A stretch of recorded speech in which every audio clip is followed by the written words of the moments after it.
Anak ini bernama Nat Turner. Malam itu, sang ibu membawa Nat untuk menghadiri sebuah ritual pemberkatan pada dirinya.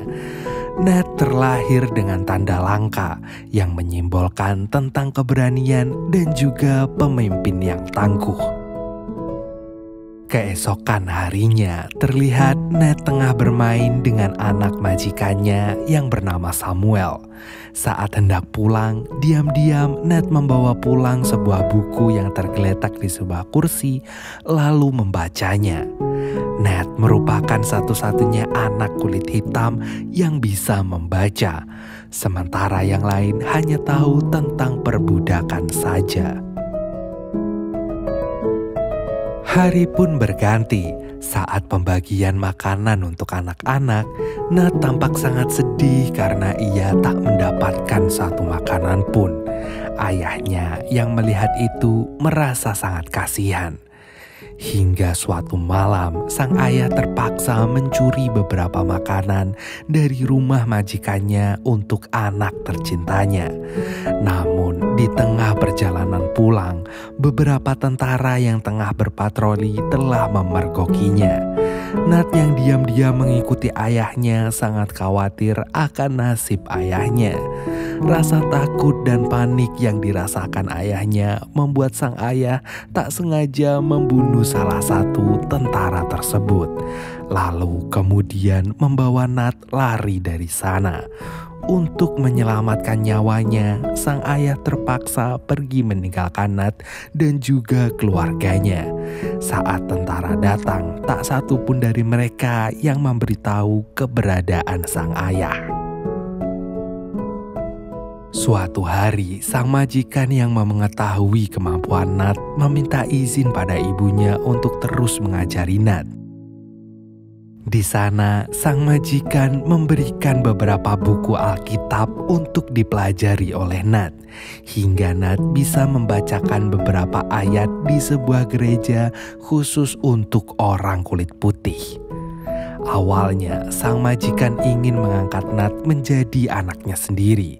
Namun, sebelum suaminya meninggal, si suami berpesan bahwa Nat harus tetap menjadi budak yang membantu mengurusi ladang kapas mereka.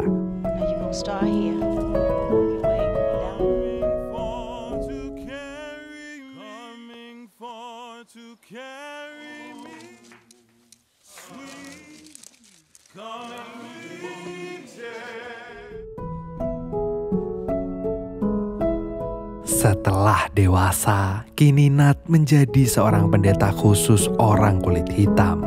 Setiap minggu mereka semua berdoa di sebuah kandang kuda yang dijadikan tempat sembahyang mereka, yaitu gereja.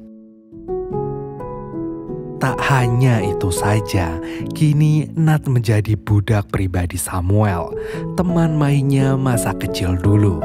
Setelah selesai bekerja, Nat menemukan sebuah boneka yang jatuh dan berniat untuk mengembalikannya.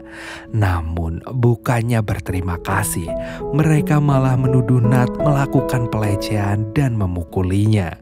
Beruntung Samuel segera datang dan menolong Nat. Di perjalanan pulang, mereka tak sengaja melihat pelelangan orang kulit hitam untuk dijadikan budak. Betapa kagetnya Nat saat melihat wanita kulit hitam yang tengah diperebutkan oleh orang-orang kulit hitam untuk dijadikan budak yang kalau Mimin sebutkan nanti bisa dolar kuning. Dan Nat pun mencoba membujuk Samuel untuk membeli wanita itu sebagai hadiah pernikahan adiknya. Jadi zaman itu orang kulit putih sangat senang kalau punya budak pribadi atau bisa disebut sebagai asisten pribadi. Beruntung Samuel bersedia membeli wanita kulit hitam tersebut yang bernama Cherry. Setelah di makeover oleh nenek dan ibunya, Cherry pun segera dibawa ke rumah Samuel. Betapa senangnya adik Samuel saat menerima hadiah budak dari kakaknya. Begitupun dengan Nat, ia tampak sangat bahagia karena bisa menolong Cherry. Seiring berjalannya waktu, tampaknya Nat telah menaruh hati pada Cherry. Semakin hari, hubungan mereka menjadi semakin dekat. Hingga akhirnya mereka berdua memutuskan untuk menikah. Suatu hari, seorang pendeta mendatangi Samuel. Pendeta tersebut menawarkan pemasukan tambahan dengan memperkerjakan Nat sebagai pendeta panggilan untuk berceramah di depan para budak kulit hitam. Mendengar itu, Samuel pun tertarik. Selain untuk menambah link, Nat bisa menutupi keadaan ekonomi mereka yang sedang seret akibat penjualan hasil ladangnya yang semakin menurun. Keesokan harinya, Samuel pun mulai membawa Nat untuk pergi ke rumah klien pertamanya, yaitu Tuan Randall. Di sana, Tuan Randall langsung mempertemukan Nat dengan para budaknya. Betapa sedihnya Nat saat melihat keadaan para budak yang terlihat sangat mengenaskan. Ditambah lagi saat ia melihat anak kecil yang diperlakukan seperti layaknya anjing oleh majikannya. Mereka orang kulit hitam berpikir bahwa ceramah Nat bisa membuat para budak nurut pada tuannya dan tidak bermalas-malasan untuk bekerja. Menurut Nat, satu-satunya cara untuk menolong mereka hanya dengan mengingatkan jika Tuhan itu selalu ada dan keadilan tidak akan pernah tidur selamanya. Beruntung sang istri mendukung keputusan Nat tersebut.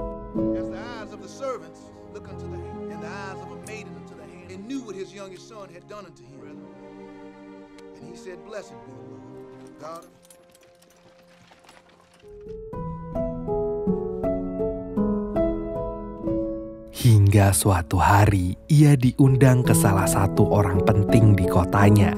Lagi-lagi, Nat harus melihat keluarganya yang disiksa oleh majikannya.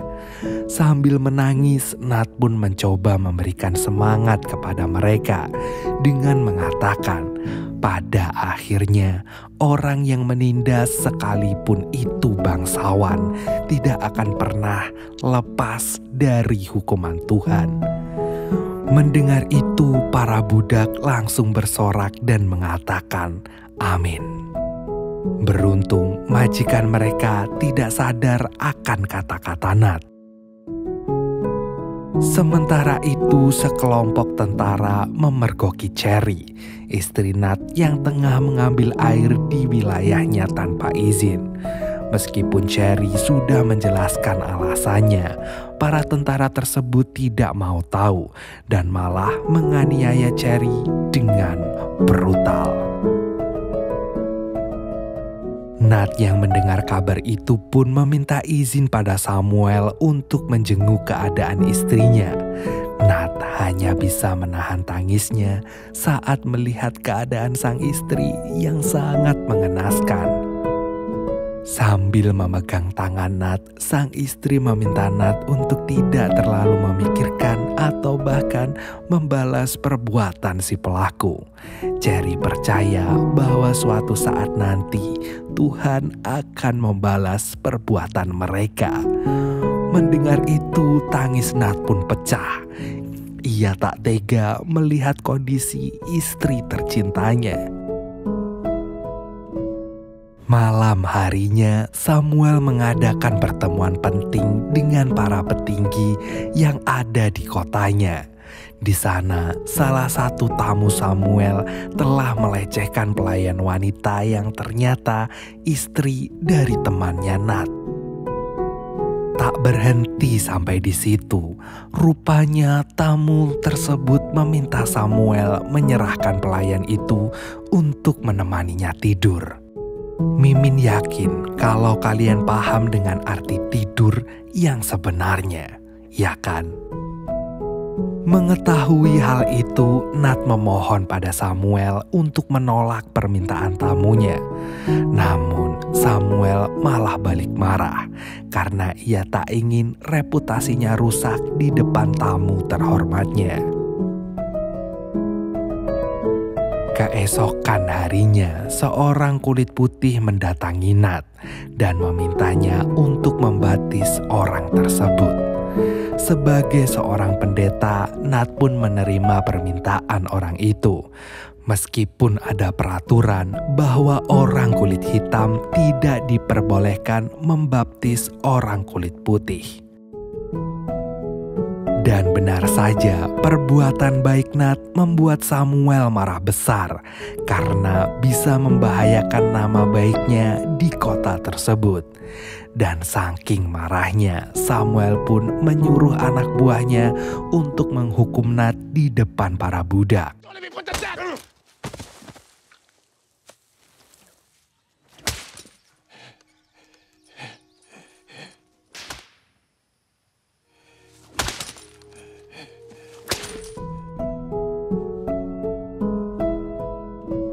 Beberapa minggu setelah Nat pulih, lagi-lagi ia harus melawan rasa sedihnya saat sang nenek pergi untuk selama-lamanya.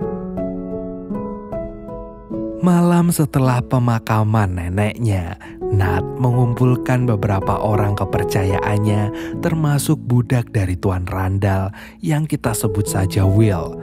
Di sana, Nat mengungkapkan keinginannya untuk memerdekakan bangsanya, yaitu orang-orang kulit hitam. Ia berencana untuk melawan para orang kulit putih yang bertindak semena-mena dan memperlakukan mereka layaknya binatang. Sebelum melakukan aksinya, Nat berjanji pada ibu dan juga istrinya bahwa sebentar lagi mereka akan bebas. Tidak ada lagi orang kulit putih yang menindas keluarganya. Langkah pertama yang dilakukan Nat adalah memberikan pelajaran pada majikannya sendiri, yaitu Samuel. Dan setelah itu, Nat dan para pengikutnya berniat untuk mencuri semua senjata yang ada di markas tentara. Namun ternyata Will takut akan adanya peperangan, membocorkan rencana Nat hingga akhirnya.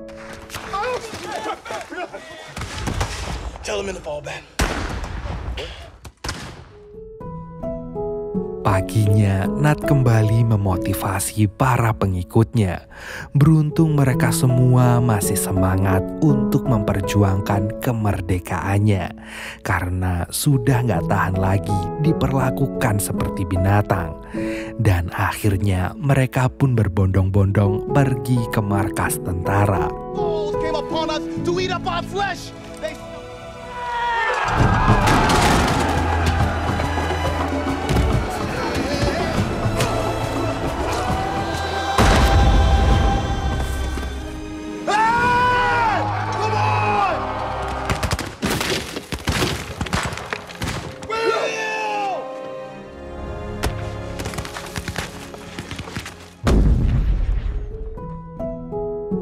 Dan pada akhirnya perjuangan mereka berakhir dengan sia-sia.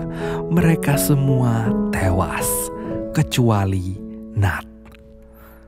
Sementara orang kulit hitam yang tidak ikut dalam pemberontakan terpaksa dihukum mati oleh majikannya untuk mengantisipasi adanya pemberontakan lagi.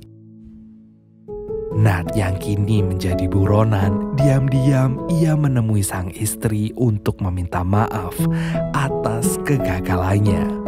Perasaan senang, sedih, dan juga takut terpampang jelas di raut muka Cherry. Cherry juga memberitahu bahwa orang kulit putih tak akan pernah berhenti menghabisi bangsanya sampai Nat ditemukan. Mendengar itu, akhirnya Nat pun menyerahkan diri dan bersiap menanggung semua hukumannya. Semua warga kulit putih terlihat sangat membenci Nat. Bahkan mereka menghakimi Nat dengan memukulinya. Dan pada akhirnya Nat harus menerima hukuman mati. Sebelum Nat digantung, ia tak bisa berkata apa-apa lagi kecuali I'm ready.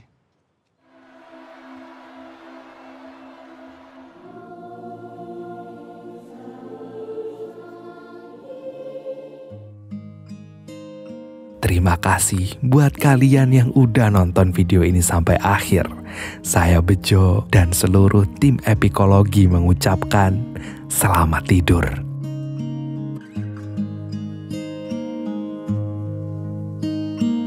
How many smiles does it take to be happy? How many times do you have to feel lonely before you get the chance to meet someone? Before you get to meet someone like you? How many songs can you write about heartbreak? How to go on when you're fed up with mistakes? Maybe I just found the answers. Maybe I just found the answers in you. Come give me all your love. I want you to know we can make it together. Let the wind blow. All we need is each other. Come take my hand. You're all that I have now. I won't let you go, 'cause I found all the answers in you. Ooh, ooh, ooh, ooh,